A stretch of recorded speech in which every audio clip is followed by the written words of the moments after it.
wants your property.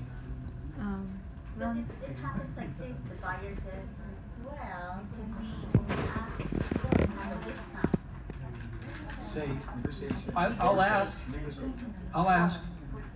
I'll ask the seller, but the seller already informed me this is the number he wants. But this is the part where we get it. I see something. I need that. Then we adjust. Gusto niya yun. Wala siyang alam You don't ever touch your commission. Don't ever. Not the commission, but the price, the listing price. That's where it's right. You list it. Well, you work for the seller. The seller wants that number. You got to do everything to get that number. Yeah, but then you need to inform the seller that there's a buyer, but he's trying to negotiate the discount, right? Like, well, He can try. Doesn't mean he's going to get it. Right. But it just normally.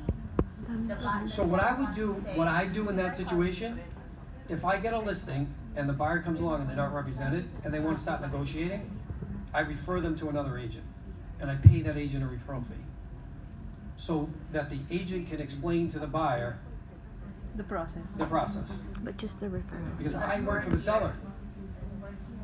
You got to remember who you work for.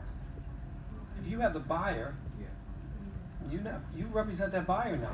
You got to do what's best for the buyer.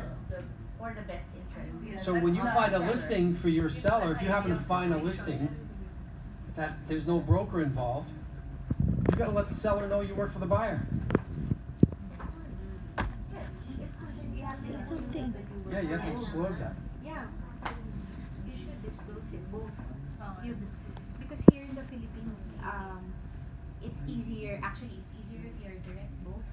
It's easier in terms of negotiation because sometimes there are brokers or there are agents that are very difficult to deal with. Sure. So sometimes because of that, the transaction fails. So it's really bad. It's here in the Philippines, I've also experienced that before that we have another agent. So a lot of problems, but usually it's easier, faster also if you're direct with the buyer, you're direct with the seller. And in my experience, I know different. I'm also a broker, So what I tell them, my experience, when you start negotiating back and forth, if I got a listing and the buyer's trying to present an offer, and there's always going to be negotiation. Of course.